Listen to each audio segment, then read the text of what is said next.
Welcome back to my channel. If you're new here, my name is Galve and I'm a registered nurse and I do have a degree in medical surgical nursing. I create my nursing educational videos to help nursing students and nursing professionals like you with their studies. If that is something that you are interested in, consider subscribing. If you're already a subscriber though, thank you so much for your love and support. I see you. I upload my nursing educational videos Mondays, Wednesdays, and Fridays. Please make sure to subscribe now. You hit that notification bell so that you will be the very first to watch my newest uploads. Also, don't forget to give this video a big thumbs up and share it with your friends because that will really help me know they like to see more contents like this. Without further ado, you guys, let's jump into the video. Hi everybody, how are you? Yes, how was the week so far? Today is Friday and I'm serving you nursing pharmacology. So like you see on the title, this is all about your nursing drug study for your amioderone hydrochloride, amio. Okay, now if you haven't watched the other nursing drug study I created under my channel, I'll be putting the actual playlist link on the description box, or whenever the icon button pops out, click the one out because I'll be putting it there together with the other playlist I have on my channel. Now, I'd just like to really grab this opportunity to welcome all the new subscribers that we have on the show, on the class. Maraming salamat po. Welcome. I hope you guys enjoy your stay here. And to those oldies but goodies, I know you, I see you, I love you. Thank you for your continuous support to the channel. You guys, now we're moving towards 20,000 subscribers. I'm really hoping that you will make it possible to make it to 20,000 by the end of this month. So if you haven't subscribed, I'm gonna give you time to do it now. So go.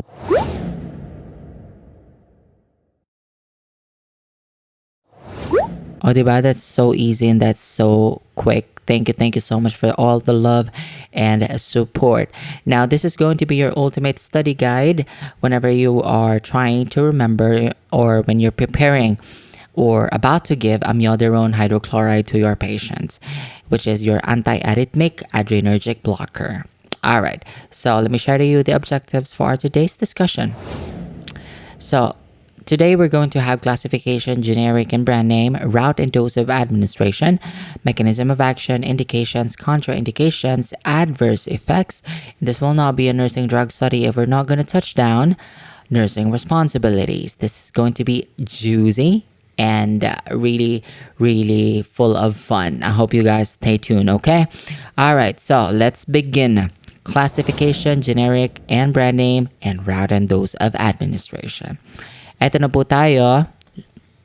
Alright. So, in terms of classification, your amioderone is considered an antiarrhythmic adrenergic blocker. This is not used as a sympatholytic drug. In terms of your generic and brand name, it is generic name is amioderone hydrochloride. The brand name is cardarone and pasirone. Okay, cardarone and pasirone. Route and dose of administration in adults, we have two routes, oral and IV. Okay, mag-alala kasi i-discuss ko sila sa inyo isa-isa. When it comes to oral route, loading dose, may mga tablet form po ito. Loading dose natin is 800 to 1,600 milligrams per day, per orem, on divided doses. Minsan makikita mo, you will see on the order, it's 3 times a day, BID, depende dun sa strength. But the loading dose is normally 800 to 1,600 milligrams per day per orem. So for 1 to 3 weeks, reduce dose to 600 to 800 milligrams per day and divided dose to 400 milligrams per day in 1 to 2 divided doses for maintenance dose. So when it comes to maintenance na, compliance na lang, you can expect that the dose will decrease into 400 milligrams per day in 1 to 2 divided doses, BID, TID, mga ganon. Adjust to the lowest possible dose to limit side effects. The goal is to really taper it down slowly but surely. Now, if you're gonna give amioderone in the IV route, so be careful of this. 1,000 milligram IV over 24 hours, 150 milligram loading dose over 10 minutes, followed by 360 milligrams over 6 hours at rate of 1 milligram per minute. For maintenance infusion, sa mga nag-infusion dyan, ongoing infusion therapy, 540 milligrams at 0.5 milligrams per minute over 18 hours may be continued up to 96 hours or until rhythm is stable. Switch to oral form as soon as possible. You don't really want to do this type of medication is not for a long-term use. As you can see, it's only for 96 max until the patient is stabilized. No arrhythmias is noted na upon the latest ECG reading, and of course may clearance sa cardio. So the reason why is you wanna remove any adverse effect that the patient can have. Makikita mo ang amioderone normally given as one of the emergency medication. This is normally given sa mga code blue. Sa mga ACLS trainees natin dyan, this is given for refractory VTAC, okay, and VFib. Okay, naalala, very good. So once again, this is the classification, generic and brand name, and route and dose of administration of your amioderone. Let's proceed. Mechanism of action. Now, before further reveal or proceed with the discussion, I would just like to remind you of the current status of our channel. Currently, 56+% of you guys are watching my contents but are not subscribed. I do not understand why. If you are reaping the benefits from my contents, if you are getting anything from my channel, knowledge that you're using my channel for reviewer, refresher, whatever that is, for fun, I might as well subscribe to the show, because the bigger the channel goes, the bigger the subscriber counts goes, the better the quality of the videos, the better contents that I'm gonna be producing. So help me out, spread the news about my channel. I actually created tons and tons of nursing educational materials. If I'm not mistaken, it's more or less 500 videos I created under nursing education alone. So you guys, hindi ka mauubusan. I have a lot, from nursing pharma to nursing medical surgical management, pathophysiology, I think, in my medical surgical playlist. I have nursing theories, nursing management, pre-hospital setting. I have cheat sheets. I have laboratories, all of that good, shorts, long, some are long, nursing procedures and skills. All of that is for free and for you to use and to make your life easier and better. So the least thing that you can do for me is to subscribe and hit the notification bell, so that I know that you guys want me to continue with whatever it is that I am doing right now. And share my contents to your friends, spread the news about the channel, because it does really help. Maraming salamat po. I'm gonna give you time to do that, and it starts right now.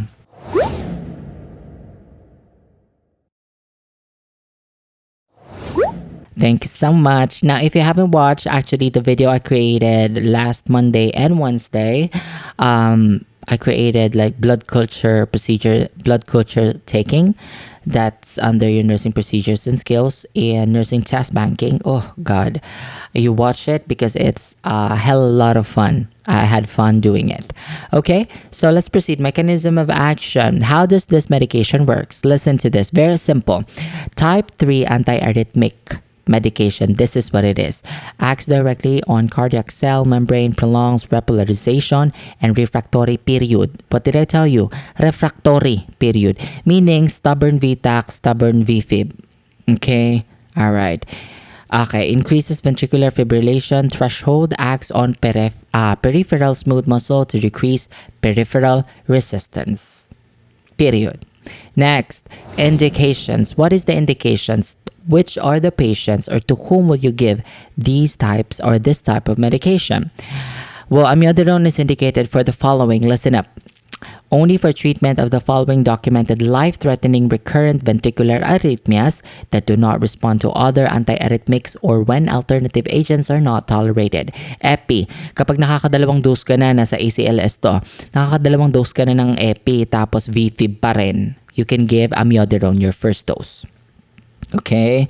Next, ano pang indications? Treatment of refractory sustained or paroxysmal atrial fibrillation, and paroxysmal supraventricular tachycardia. Okie doke. All right.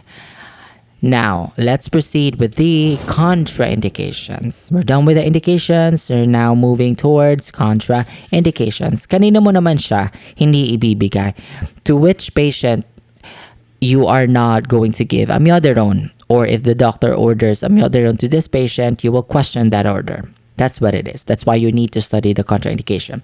Now, you can see that I'm speaking in English and I'm also speaking in Tagalog because I really want to cater and expand the channel to those students who are non-Filipinos or non-Tagalog speakers, because I've checked the analytics. Currently, I'm so obsessed with the analytics of the show.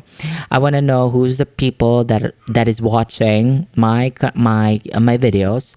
So yeah, I've seen a lot of you guys are out from the not from the Philippines. So I'm assuming that you guys only watch the show, for you to learn. And one way for you to learn is to actually understand what I'm trying to say. So I'm gonna try my very best to speak in English, just so everybody can be on board with me. All right. Now, here are the contraindications. You guys ready? Contraindicated with hypersensitivity to amiodarone, sinus node dysfunction, heart block, severe bradycardia, hypokalemia, lactation. You're not definitely gonna give amiodarone to severe bradycardia and sinus node dysfunction. Hypocal. That's why you need to check your serum potassium. Marina ba yan? And lactating mothers, not given. What else? Use cautiously with thyroid dysfunction and pregnancy. Thyroid dysfunction sa mga pasyenteng may hypothyroidism, not given. Should not give. Alright? Malinaw ba yan? Malinaw, clear as the sun. Very good. Once again, these are the contraindications of your amiodarone. Let's proceed. How about the adverse effects? What are the things that you need to watch out for, or once you see in your patient who's receiving amiodarone, either oral or tablet, oral or IV, it will signal you that this patient is developing adverse effects, meaning having intoxication or is not responding well to the treatment. Because when you say adverse effects, that's the least outcome that you want to get out from a medication. In this particular discussion, you say side effects, that is expected outcome. Are you getting my point? Yes. So here are the adverse effects. So I actually divided it per system. So in CNS, central nervous system, you can expect the adverse effect is malaise, fatigue, dizziness, tremors, ataxia, paresthesia, lack of coordination. If your patient is having ataxia or tremors, suspect what? Adverse reaction. It's CV naman sa cardiovascular, cardiac arrhythmias, CHF, coronary heart failure, cardiac arrest, and hypotension. Alright, what else? EENT, ears, eyes, nose, and throat, corneal microdeposits, photophobia, dry eyes, halos, blurred vision, ophthalmic abnormalities, including permanent blindness. Nako, mag-ingat-ingat tayo dyan. Next, in terms of your endocrine system, what are the adverse effects? Hypothyroidism or hyper, the severe, both ends. Hypo and hyperthyroidism. Next, GI, nausea, vomiting, anorexia, constipation, abnormal LFTs, and hepatotoxicity, because this is digest in your liver. Alright? Alright. Next, respiratory, your lungs, pulmonary toxicity, pneumonitis, infiltrates, shortness of breath, cough, rales, and wheezes. Recently, I have a patient who was receiving a maintenance dose of your amiodarone because he's diagnosed with what's this?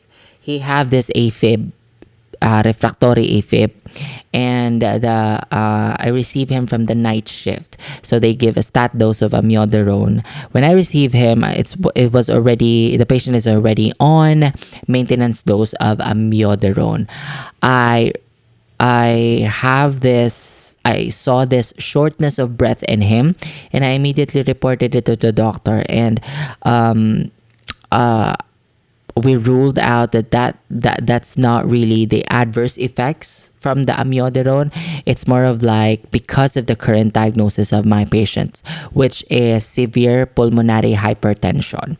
So it's better to have, what I'm saying is that it's better to have like a back and forth communication with the doctor, just so you know that you're not missing out anything when it comes to side effects, adverse effects, and also for you to know the current situation of your patient. All right? Okay. Next, into other adverse effects are photosensitivity and angioedema. All right? Okay. So once again, these are the adverse effects of amiodarone. Now, before we further proceed with the last chapter of this discussion, baka hindi ka pa nagsasubscribe, I'm gonna give you time, subscribe now.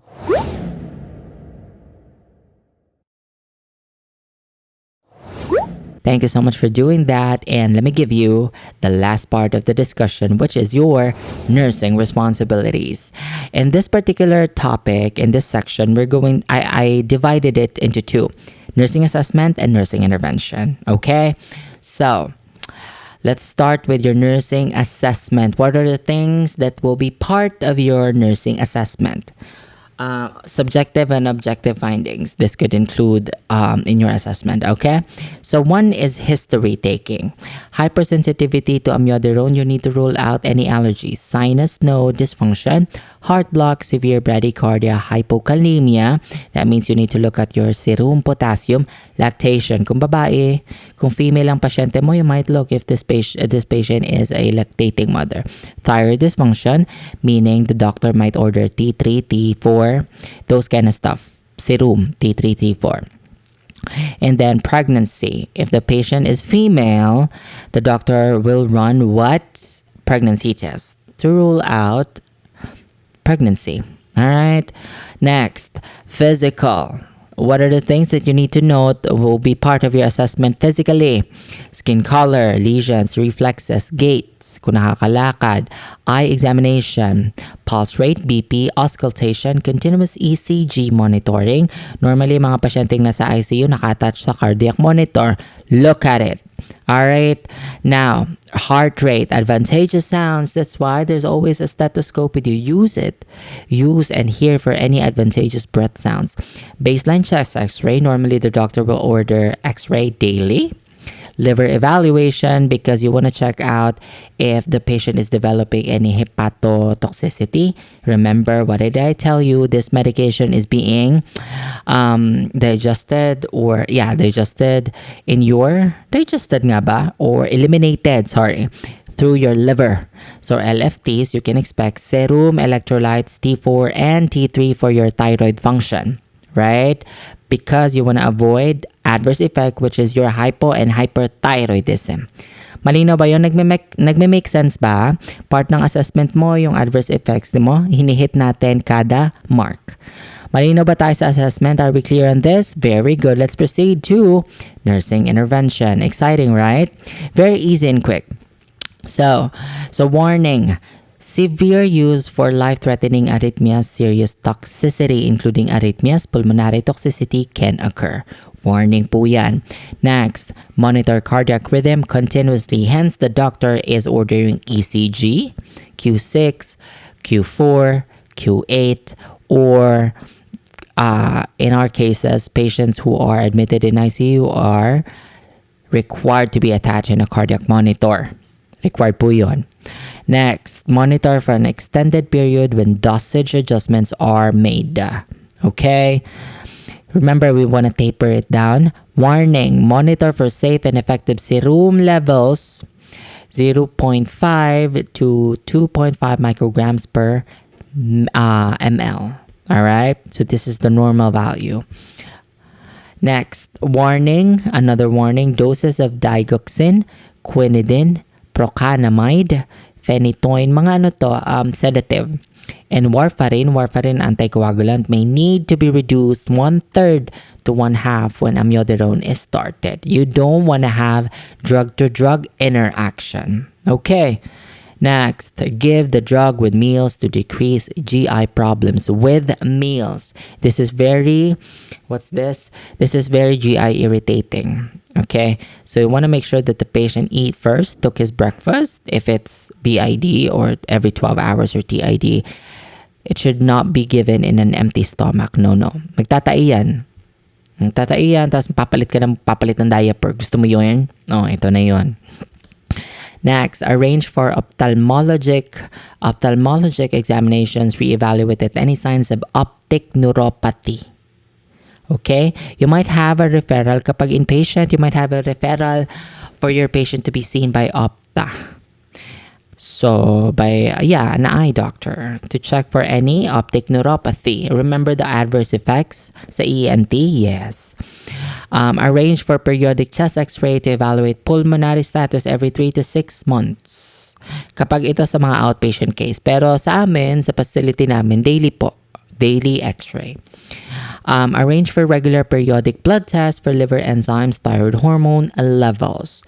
Daily rin ang labs nito sa ICU. So, liver enzymes and thyroid hormone levels. T3, T4, mga liver enzymes mo. Pati kasama na rin yung serum electrolytes. Okay?